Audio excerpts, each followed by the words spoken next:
বন্ধুরা, যেই কলিযুগে আমরা বেঁচে রয়েছি সেখানে 100 বছরের বেশি বেঁচে থাকা কোনো চমৎকার থেকে কম নয়। পুরাতনকালের মানুষ ছাড়া অনেক কম মানুষ এরকম আছে যারা তাদের জীবনে 100 বছর জীবিত থাকে। আর এদের মধ্যে যে সমস্ত মানুষ ভালো হয় তারা তো অনেক কম বয়সে এই সংসার ছেড়ে চলে যান। আর আপনারা এই কথা হয়তো শুনেছেন যে ভগবান ভালো মানুষদের তাড়াতাড়ি নিজের কাছে ডেকে নেন, কিন্তু আপনারা কি এটা কখনো ভেবে দেখেছেন যে এরকম কেন হয়? এর কারণই বা কী? কেন অন্যের ভালো করা মানুষেরা পাপী মানুষদের তুলনায় তাড়াতাড়ি মৃত্যুপ্রাপ্ত হয়? আজকের এই ভিডিওতে আমরা ধর্মশাস্ত্রেই এই প্রশ্নের উত্তর বোঝার চেষ্টা করব। তাহলে বন্ধুরা চলুন উত্তর খোঁজা যাক। বন্ধুরা, যে কোনো ধর্ম হোক না কেন, সমস্ত ধর্মশাস্ত্রেই বলা হয়েছে যে যারা এই পৃথিবীতে জন্ম নিয়েছে তাদের মৃত্যু অবধারিত।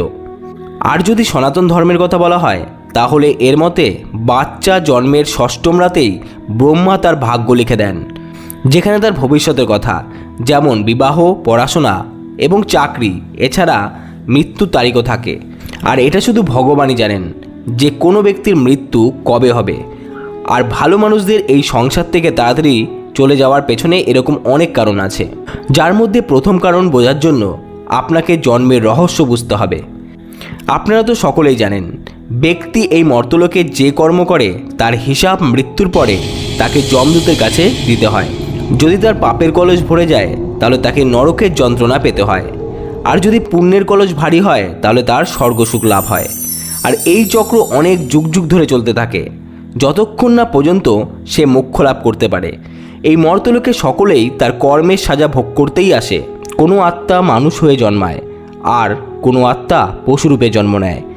সে কোন শরীরে প্রবেশ করবে সেটা তার সঞ্চিত কর্মের উপরই নির্ভর করে। এছাড়া তাকে জন্ম দেওয়া মাতা পিতার পুণ্য তার মধ্যে আসে।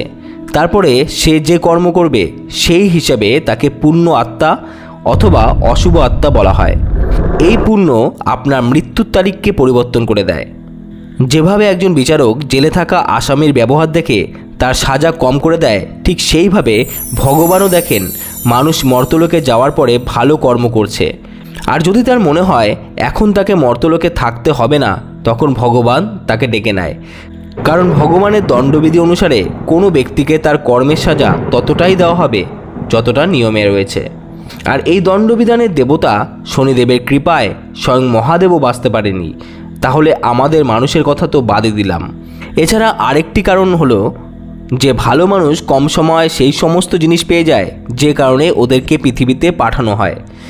হিন্দু ধর্মে মানা হয় যে ভগবান সমস্ত ভালো মানুষদের কোনো না কোনো উদ্দেশ্যের জন্য এই মর্তলোকে পাঠান।